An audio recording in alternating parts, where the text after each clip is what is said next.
देख लो गाइस, कभी कभी मैं जोमेटो वाले को 50 रुपये ज़्यादा दे देती हूँ ताकि वो लोग बहुत मेहनत करते हैं अपनी लाइफ में, इसलिए देती हूँ। लेकिन कभी कभी मुझे किन लोगों पे 1 रुपया देने का मन भी नहीं करता, क्योंकि आज मेरे साथ ऐसा हुआ कि मैंने जोमेटो से ये पेरी पेरी फ्रेंच फ्राई और एक मिल्क शेक और एक पिज़्ज़ा मंगवाया था।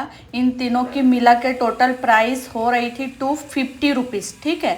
लेकिन मैंने 100 रुपये ज़्यादा दिए डिलीवरी चार्ज का, इसलिए दिया क्योंकि मुझे कंफर्टेबल चाहिए, क्योंकि मुझे घर तक डिलीवरी चाहिए, इसलिए मैंने 100 रुपये ज़्यादा दिए थे, ठीक है।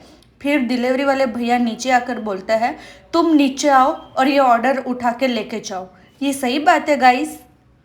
हम लोग खाने से डबल इसलिए पे कर रहे क्योंकि हमको घर तक ऑर्डर चाहिए, हमें नीचे ना जाना पड़े, वहाँ तक ना जाना पड़े। ये लोग तो नीचे आकर बोलते हैं कि तुम नीचे आओ और नीचे आकर ऑर्डर लेके जाओ। ये कहाँ का। उससे अच्छा ब्लिंकिट वाले हैं जो 50 रुपये का ऑर्डर ऊपर तक दे जाते हैं। बकवास।